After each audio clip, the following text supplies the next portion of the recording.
Está aparecendo nada, não. Vai aparecendo nada.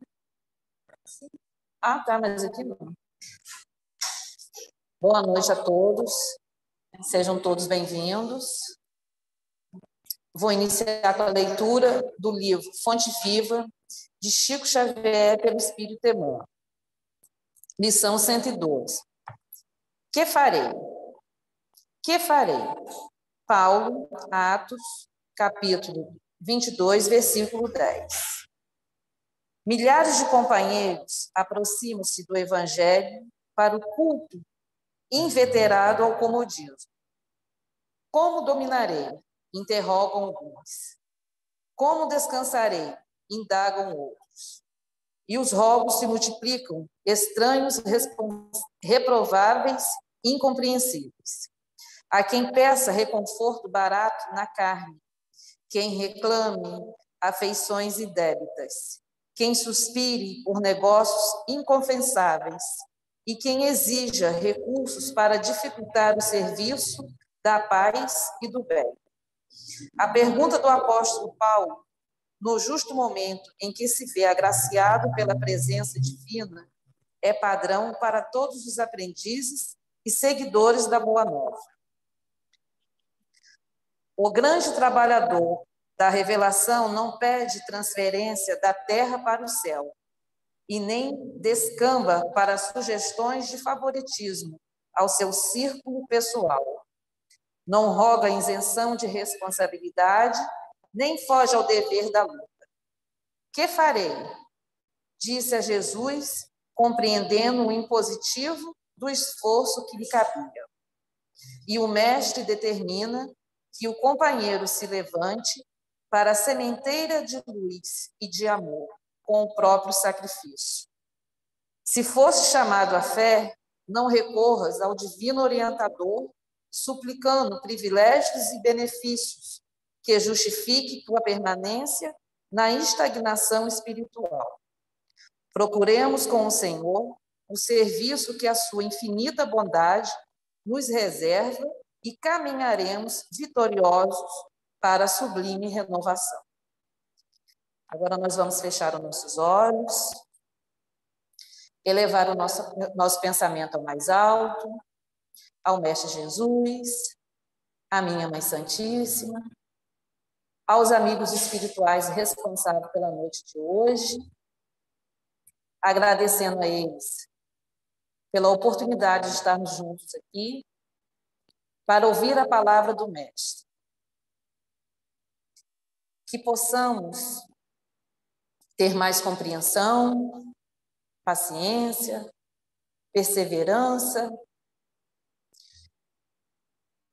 e responsabilidade para que possamos caminhar nessa estrada que nos apresenta agora. Peçamos também que continue nos dando sustentação e amparo a todos aqui presentes, tanto os encarnados e desencarnados.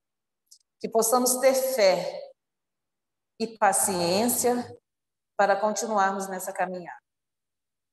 Que o Senhor esteja conosco, hoje, agora e sempre. Agora, a nossa palestrante, Claudete.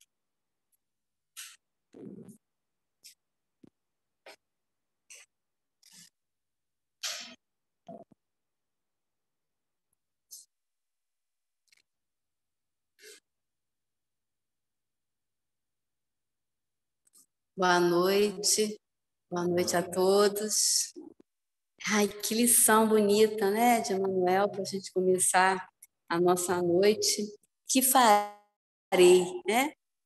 A gente está sempre querendo saber o que a gente vai receber, o que a gente vai ganhar, o que vai vir em nossa direção, né? E Paulo nos sugere aqui que a gente pergunte qual é a nossa parte, né? O que nos cabe fazer. E Emmanuel conclui dizendo: procuremos com o Senhor o serviço que a sua infinita bondade nos reserva e caminharemos vitoriosos para a sublime renovação. que serviço nos reserva, né, a bondade divina. E na noite de hoje, nos dá a oportunidade de aqui estarmos, refletindo uma vez mais sobre as palavras do Cristo, né, sobre as interpretações, sobre o entendimento e as explicações de Kardec. Enfim, nesse mês de outubro, então, na nossa casa, nós comemoramos Kardec, né? Comemoramos o aniversário desse mestre também, né? Que veio fazer a codificação do Consolador prometido por Jesus. Em outubro, então, a gente comemora o aniversário de Kardec, e esse mês nós temos como tema central Kardec e Jesus. E a nossa citação é da Revista Espírita, de junho de 1865. Quantas coisas o Espiritismo explica para quem queira estudar e observar. Que horizontes abrirá a ciência quando esta levar em conta o elemento espiritual. Como estão longe de compreendê-lo aqueles que só o veem nas manifestações curiosas. Então, veja só, né? Só nessa citação já dá para a gente pensar um monte de coisa, né?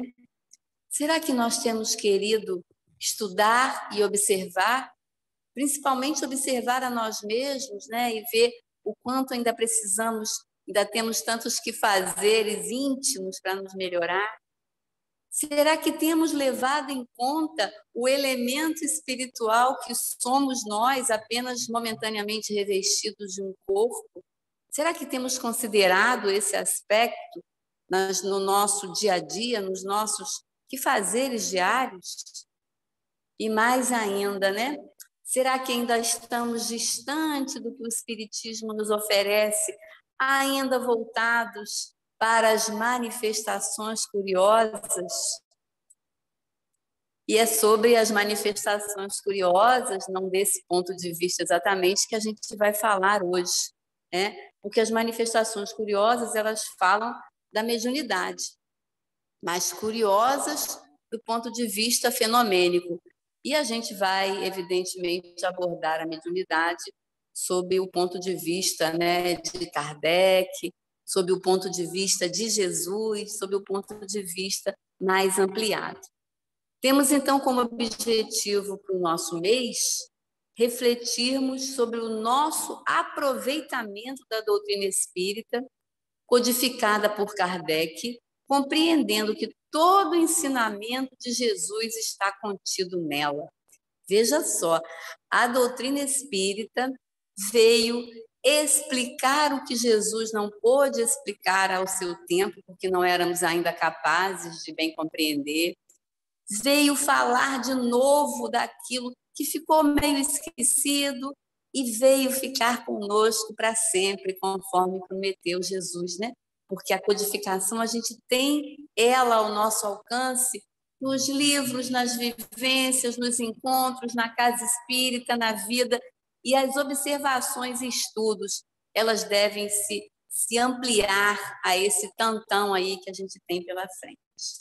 Bom, já trabalhamos, né, durante esse mês a reencarnação, a pluralidade dos mundos, a comunicabilidade dos espíritos, que são, né, as bases da doutrina espírita. E o nosso tema de hoje é o passe magnético e a força curativa.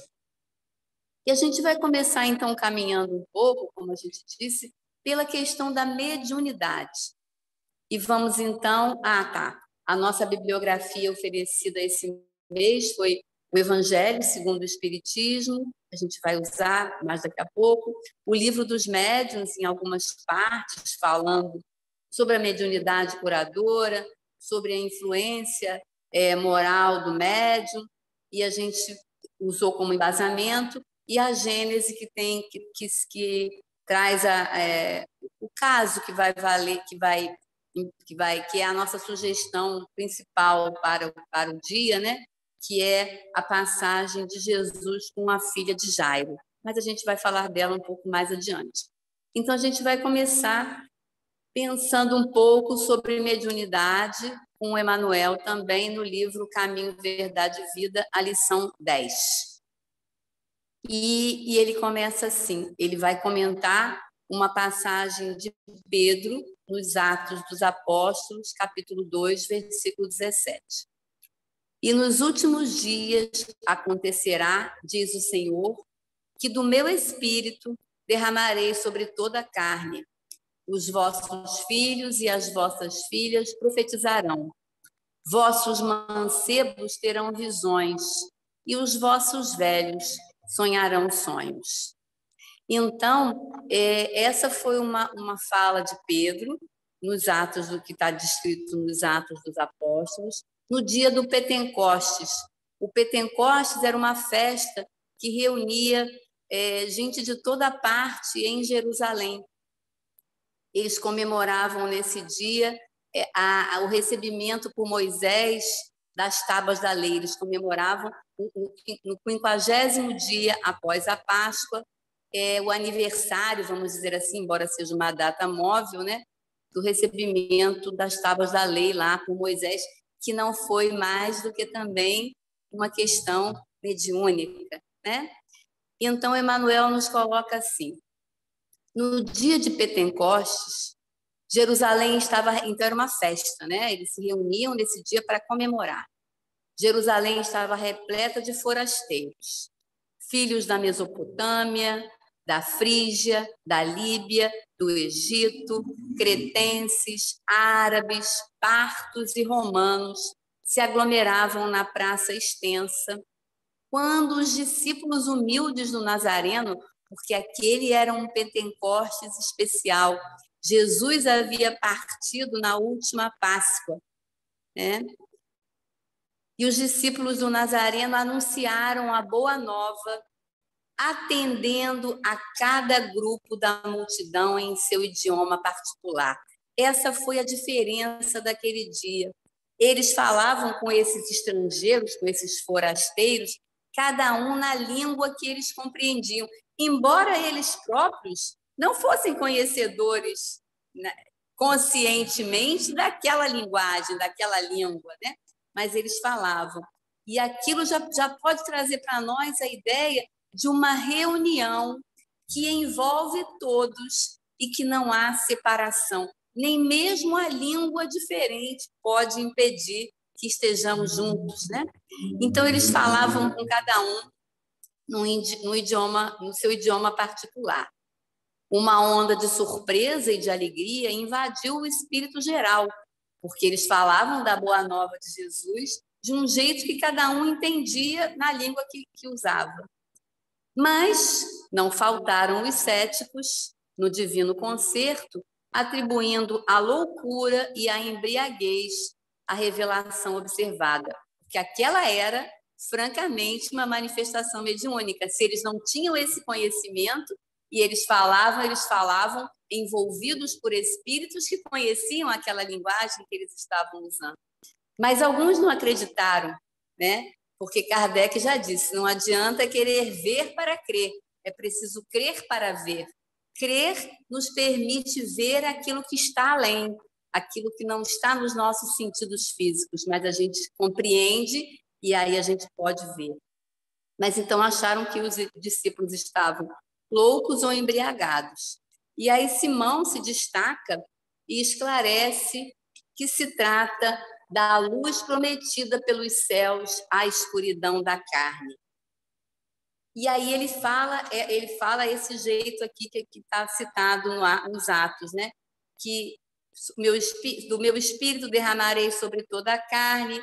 E quando ele fala isso, ele recoloca, ele repete uma fala do Velho Testamento do profeta Joel, que já previa que esse Pentecostes especial aconteceria, né? E que desse jeito estaria inaugurada, segundo Emmanuel, a era da mediunidade. Não que a mediunidade tenha começado aí. A mediunidade é inerente ao humano e uma vez homens, uma vez mediunidade. Mediunidade é a relação entre encarnados e desencarnados. Se ora estamos encarnados, ora estamos desencarnados, uma vez que tem alguém encarnado e alguém desencarnado, a mediunidade está presente, é um fato. Mas esse momento foi como que uma explosão, foi como que alguma coisa para chamar a atenção. E aí diz assim: desde esse dia, as claridades do Pentecostes jorraram sobre o mundo incessantemente. Até aí, os discípulos eram frágeis e indecisos, mas dessa hora em diante, quebram as influências do meio, curam os doentes, levantam o espírito dos infortunados, falam aos reis da terra em nome do Senhor. O poder de Jesus se lhes comunicara às energias reduzidas. Estabelecera-se a era da mediunidade, alicerce de todas as realizações do cristianismo através dos séculos. Porque se o cristianismo coloca que somos todos irmãos em Cristo, filhos do Pai, como separar encarnados de desencarnados? E a mediunidade nos reúne.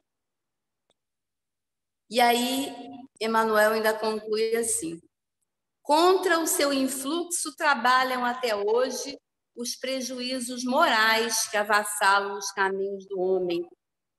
Ou seja, não somos mais médiuns, não temos mais consciência do mundo espiritual pelas nossas questões atávicas, pelos nossos prejuízos morais. Conforme evoluamos moralmente, a gente vai naturalmente ampliando essa possibilidade de entendimento desse mundo que é um. Não tem mundo material e mundo espiritual. Tem um mundo que interage, que se sobrepõe, que está tudo junto. E ora estamos com um corpo de carne, uma vestimenta, ora estamos com outra. E ele diz assim: mas é sobre a mediunidade, gloriosa luz dos céus oferecida às criaturas no Pentecostes, que se edificam as construções espirituais de todas as comunidades sinceras da doutrina do Cristo. E é ainda ela que, dilatada dos apóstolos ao círculo de todos os homens, ressurge no espiritismo cristão como a alma imortal do cristianismo redivivo. Então, Emmanuel coloca para nós que a mediunidade, essa relação que há entre encarnados e desencarnados, que é a alma do cristianismo redivivo. Cristianismo redivivo é outro nome de espiritismo ou de doutrina dos espíritos. Bom, então, uma vez entendidos, começando a pensar sobre mediunidade desse ponto de vista, vamos caminhar agora com Emmanuel também no livro O Consolador. Ambos, aliás, todos os livros de Emmanuel por Francisco Cândido Xavier, né? Então, na pergunta 382 do Consolador, é perguntado a Emmanuel qual a verdadeira definição de mediunidade. E ele diz assim: a mediunidade é aquela luz que seria derramada sobre toda a carne e prometida pelo Divino Mestre aos tempos do Consolador, atualmente em curso na Terra. Sendo luz que brilha na carne, a mediunidade é atributo do espírito, patrimônio da alma imortal, elemento renovador da posição moral da criatura terrena, enriquecendo todos os seus valores no capítulo da virtude e da inteligência, sempre que se encontre ligada aos princípios evangélicos na sua trajetória pela face do mundo. Então, ele coloca que é patrimônio da alma imortal, que somos nós, elemento renovador da posição moral da criatura terrena, porque, como dissemos, conforme evoluímos moralmente, vamos ampliando as nossas possibilidades perceptivas. E é disso que Emmanuel fala na pergunta seguinte, a 383. É justo considerarmos todos os homens como médiuns? Todos os homens têm o seu grau de mediunidade. E Kardec também fala disso no Livro dos Médiuns. Nas mais variadas posições evolutivas.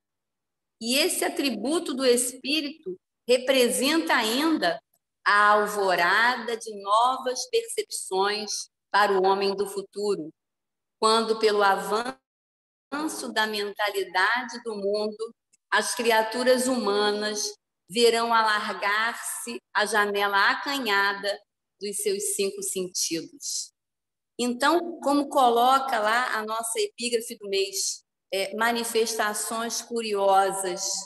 Quanto tempo ainda vamos continuar entendendo mediunidade como uma manifestação curiosa, ao invés de percebê-la como um atributo da alma, do espírito imortal e que nos cabe evoluir moralmente para dela podermos usufruir e melhor nos relacionarmos com os nossos irmãos de caminhada, estejam eles encarnados ou desencarnados.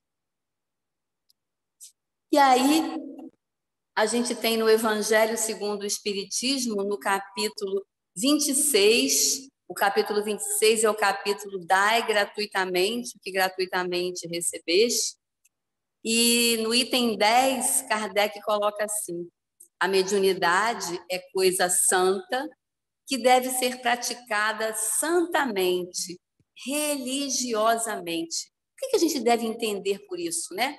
Santamente, religiosamente, será que isso tem que ter um protocolo? Será que isso tem que ter um ritual? Certamente que não, né? Isso precisa ser praticado com esse nível de consciência que nos faça protagonistas dessa situação, né? Emmanuel ainda vem nos colocar também, na pergunta 387 do Consolador, qual a maior necessidade do médium?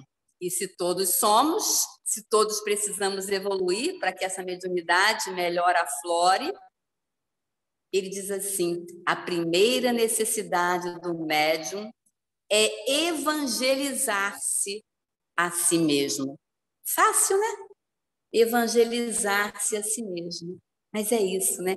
Evoluir moralmente é a gente viver cada vez mais segundo o Evangelho de Jesus. E que é exatamente isso que a doutrina espírita vem trazer.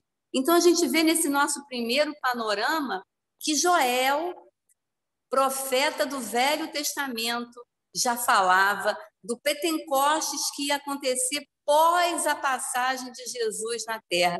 E Emmanuel vem nos dizer que isso inaugura para nós essa profusão de entendimento acerca das relações que temos desde sempre entre encarnados e desencarnados.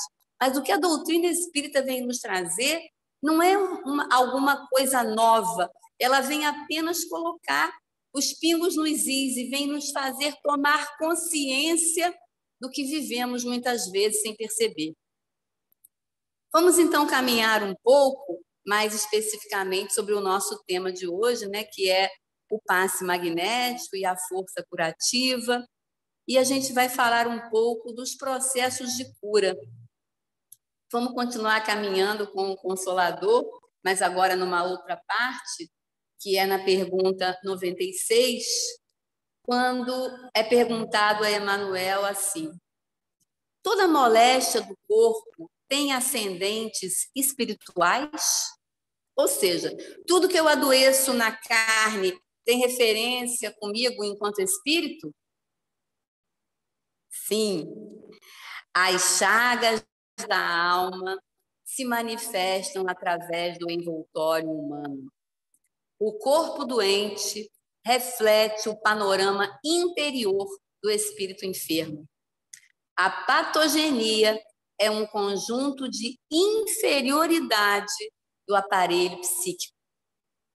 Se eu não vivo bem, se eu não vivo integramente como espírito, e ainda não somos capazes disso, né? No nosso grau evolutivo, essas nossas mazelas próprias do nosso estágio evolutivo, mas ainda também muitas delas já fruto da nossa rebeldia de não irmos adiante, de não avançarmos, ela se traduz no sem número de doenças que a gente precisa viver no corpo de carne.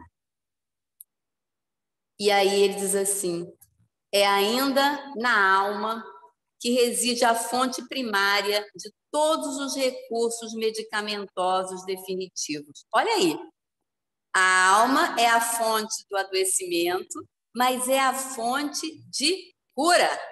Autoadoecimento e autocura. Tudo o que a gente tem são recursos que a gente mesmo é que vai usar. E ele diz: a alma é a fonte primária de todos os recursos medicamentosos definitivos. A assistência farmacêutica do mundo não pode remover as causas transcendentes do caráter mórbido dos indivíduos. Ou seja, a farmacologia da qual nós dispomos para tratar as mazelas do corpo, elas visam minimizar isso para que a gente tenha a melhor chance de, enquanto espírito, tomar posse das nossas questões de autocura. Mas os remédios da carne não podem alterar a morbidez espiritual que carregamos. É preciso trabalho moral, é preciso trabalho educativo, é preciso evangelizar a si mesmo. O remédio eficaz está na ação do próprio espírito enfermiço. Então, ele vem colocando isso, né? E aí diz assim: mas então, se as enfermidades são... Outra pergunta. Se as enfermidades são de origem espiritual, é justa a aplicação de medicamentos humanos, cirurgias, etc? Ué, se a fonte do problema está na alma, como é que eu tomo remédio para o corpo? E a gente já colocou, né? O remédio para o corpo visa, de alguma maneira, prolongar a nossa oportunidade reencarnatória, nos dar alguma qualidade de vida física para que a gente melhor utilize esse instrumento para evoluir espiritualmente. E Emmanuel diz assim: o homem tratará da saúde do corpo até que aprenda a preservá-lo, preservar o corpo e defendê-lo, conservando a preciosa saúde de sua alma. O corpo só deixará de adoecer quando a alma se curar. E cura da alma é evangelização, né? É vivência do evangelho, é entendimento das colocações de Jesus, que foram e são até hoje traduzidas por Kardec e todos os outros que depois dele vieram, né, como Emmanuel aqui nas colocações que a gente está fazendo. E ele ainda diz assim nessa mesma pergunta: quando, porém, o homem espiritual dominar o homem físico, os elementos medicamentosos da terra estarão transformados na excelência dos recursos psíquicos, e essa grande oficina achar-se-á elevada a santuário de forças e possibilidades espirituais junto das almas. Então, quando o homem espiritual, quando a gente se entender como uma entidade espiritual habitando provisoriamente um corpo de matéria, e não um corpo de matéria que tem um espírito, é assim que a gente coloca, né? Quando isso acontecer, os recursos da Terra servirão, eles ganharão uma outra dimensão, porque a matéria ganha a dimensão que lhe dá o espírito que a manipula. Então, se hoje o que os medicamentos alcançam é a minimizar as nossas questões físicas para que a gente continue tendo a oportunidade espiritual de caminhar, se a gente supera esse aspecto físico e imprime uma questão mais espiritual, até esses recursos medicamentosos eles podem muito mais do que eles poderiam apenas num corpo de carne. E aí, mais adiante, ele ainda pergunta, né, sobre as doenças incuráveis, e Emmanuel vem dizer que as doenças incuráveis têm os seus profundos benefícios, né?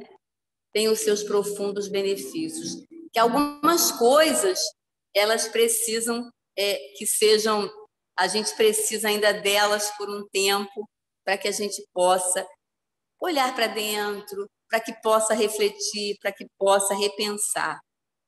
E perguntam, né, a Emmanuel se os espíritos amigos podem atuar sobre as morbidades, sobre as doenças, se podem atenuar a ação dos micróbios, enfim. E Emmanuel responde: as entidades amigas podem diminuir a intensidade das doenças, bem como afastá-las completamente, se esse benefício puder ser levado a efeito no quadro das provas individuais, sob os desígnios sábios e misericordiosos do plano superior. Então, nenhum amigo espiritual pode curar alguém do que quer que seja se aquilo não estiver permitido por Deus dentro do quadro evolutivo daquele espírito. E Emmanuel ainda vem dizer para nós que no quadro das nossas imperfeições, muitas vezes a reencarnação, estou procurando aqui, não estou encontrando, aqui achei. Indagareis aflitos quanto às moléstias incuráveis pela ciência da Terra, e eu vos direi que a reencarnação em si mesma, nas circunstâncias do mundo envelhecido nos abusos, já representa uma estação de tratamento e de cura, e que há enfermidades da alma tão persistentes que podem reclamar várias estações sucessivas com a mesma intensidade nos processos regeneradores. Então, Emmanuel vem dizer que reencarnar, trazendo para o corpo alguma moléstia, ainda que incurável, isso já é tratamento e cura. Ela é incurável do ponto de vista da carne, mas do ponto de vista do espírito. Viver aos auspícios daquele mal certamente estará tratando a nossa alma enferma, para que, curada um dia, ela possa prescindir daquele recurso de adoecimento daquele jeito. Bom, em Missionários da Luz, André Luiz, também aos cuidados de Chico Xavier, vem falar para nós da oração.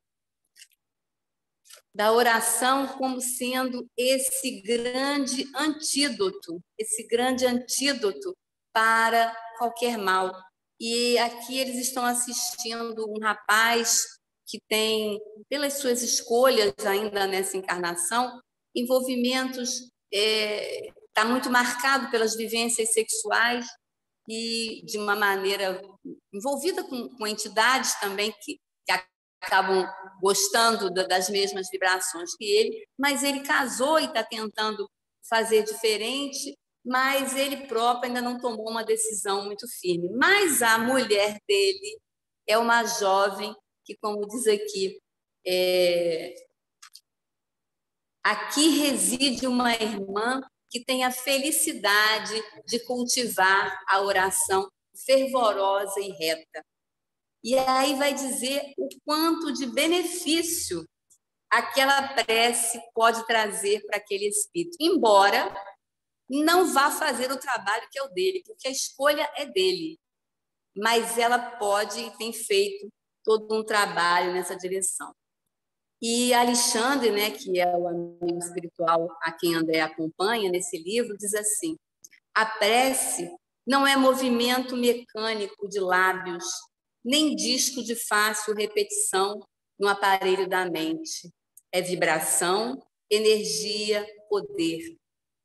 A criatura que ora, mobilizando as próprias forças, realiza trabalhos de inexprimível significação.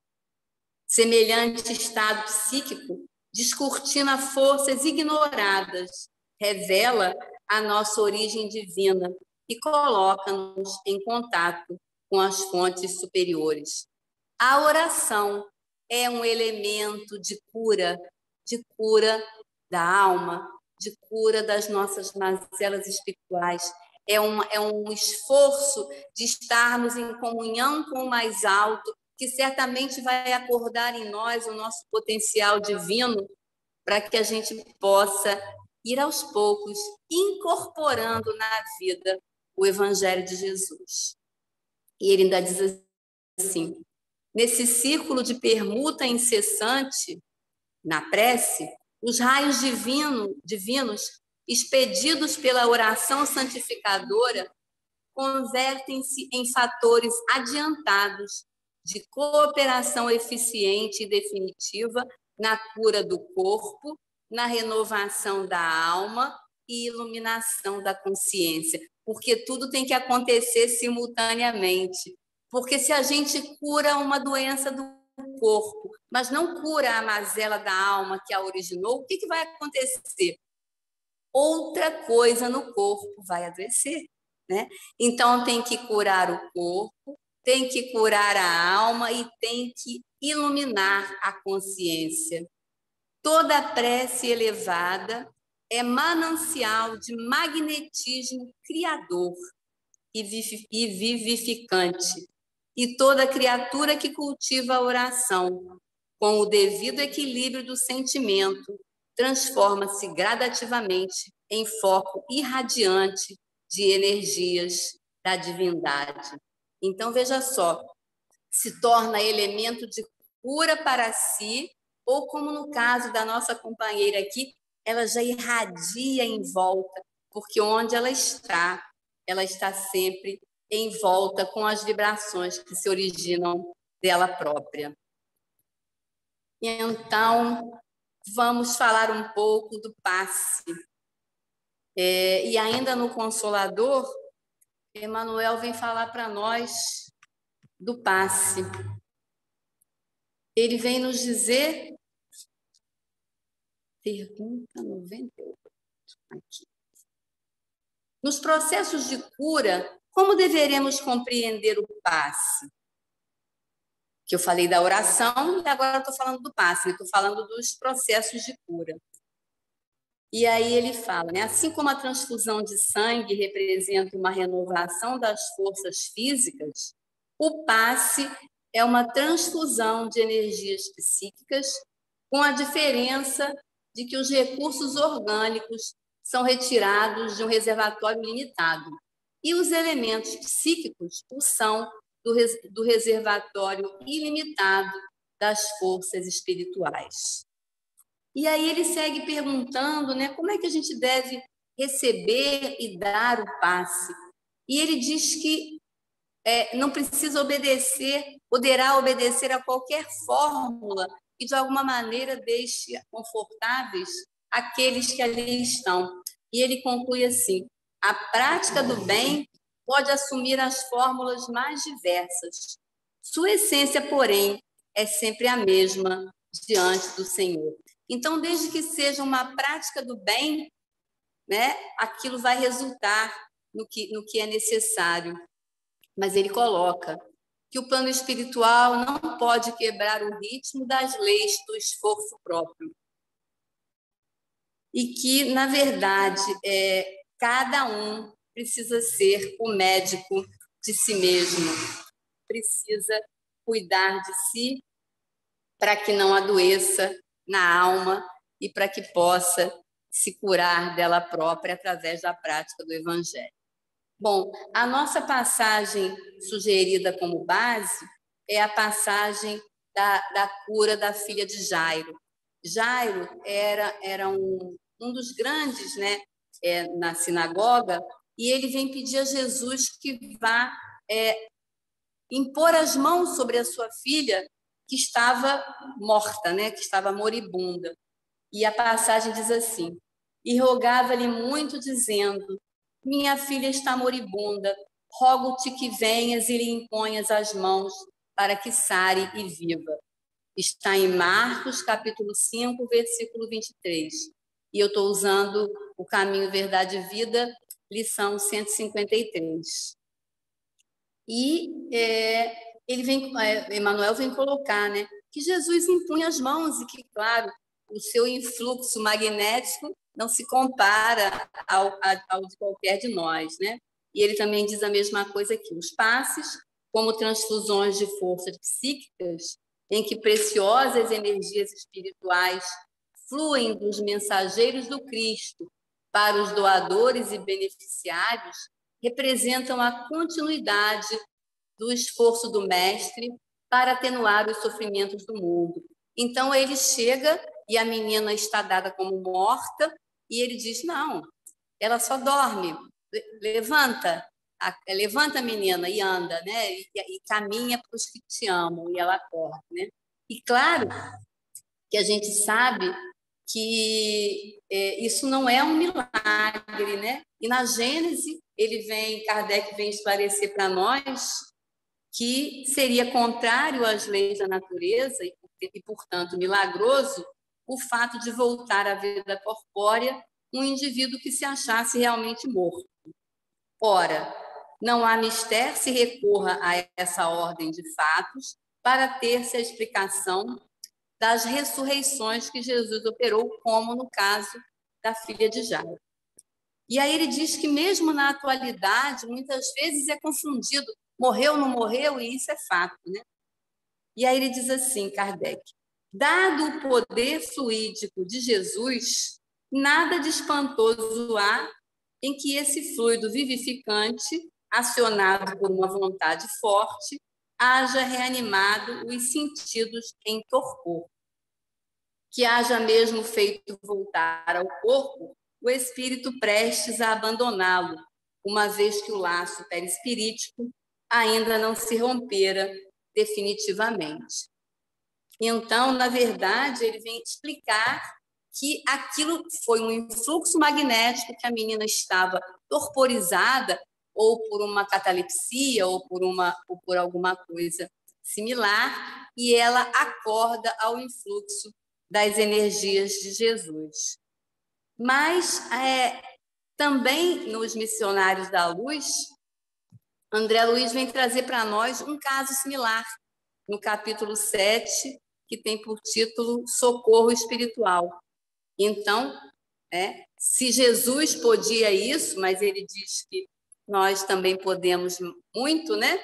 E tem um caso aqui, Alexandre está com André, e eles estavam fazendo assistência aos encarnados, e daqui a pouco vem uma senhorinha, Dona Justina, solicitar que Alexandre fosse ver o filho dela, que estava desencarnando.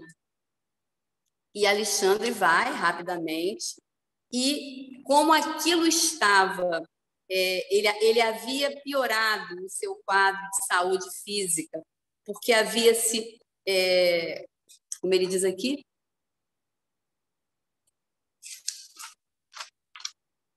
você foi acidentado pelos próprios pensamentos em conflito injustificável.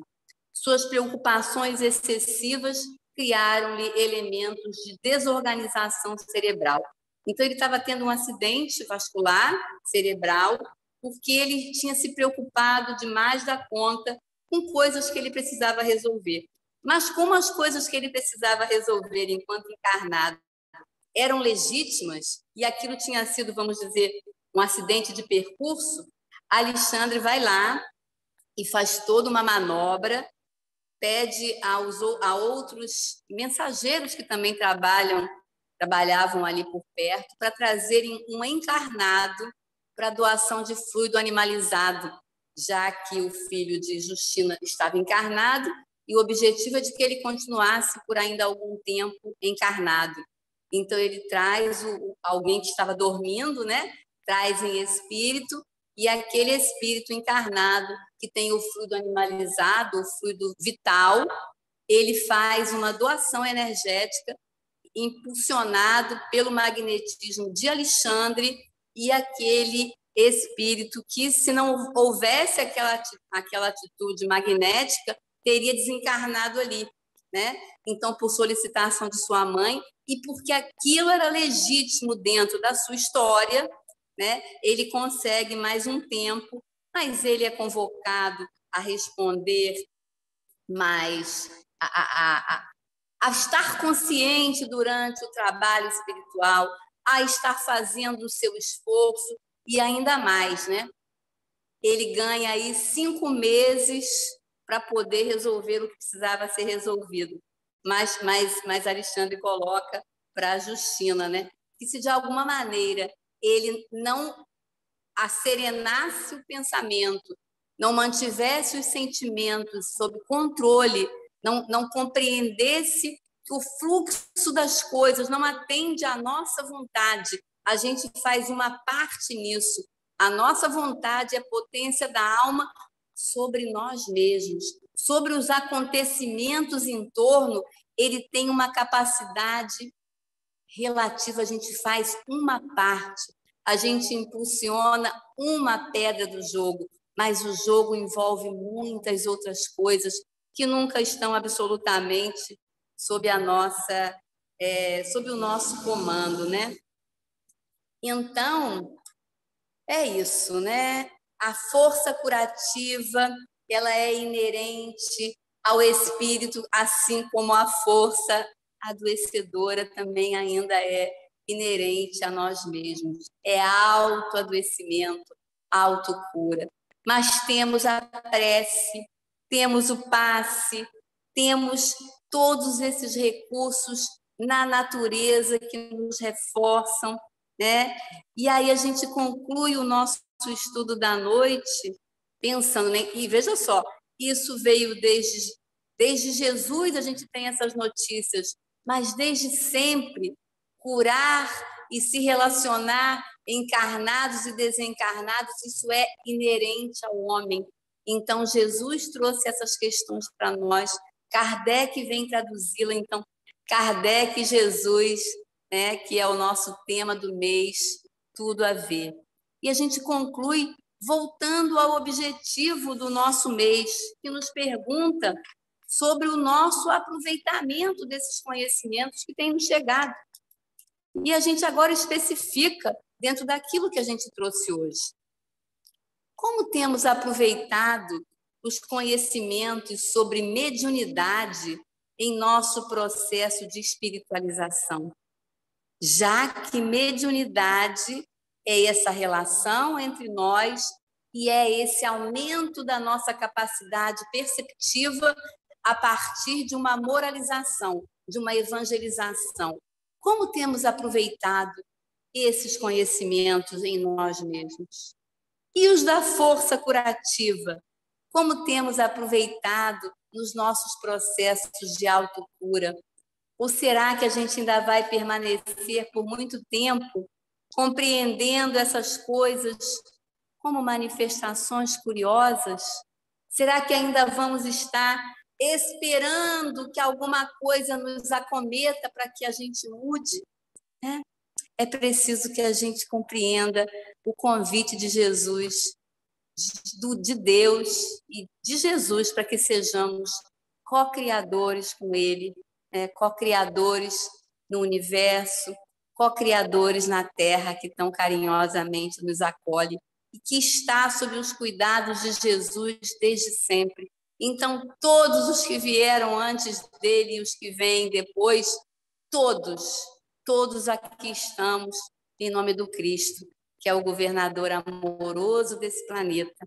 Então, que a gente possa ter no coração muita gratidão a Kardec nesse mês do seu aniversário e compreender a sua relação profunda com o Cristo, como mensageiro do Cristo, como missionário desse Cristo, né? Que Jesus nos ampare, então.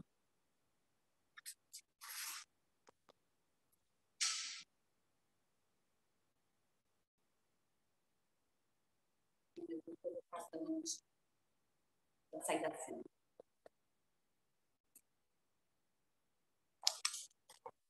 Agradecer, né, a nossa palestrante Claudete, né, por essas belas reflexões.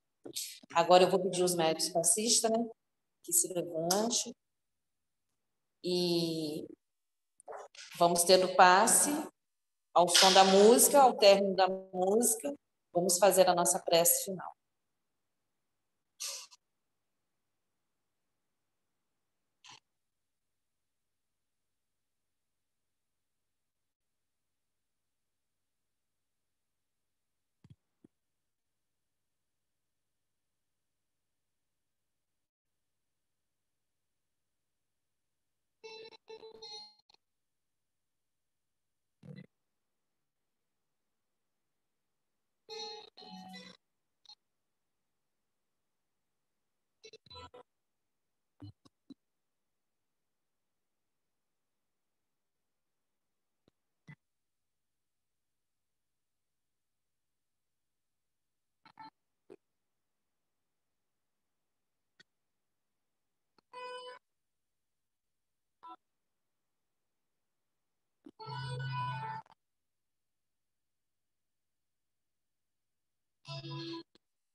Agora vamos fazer a nossa prece.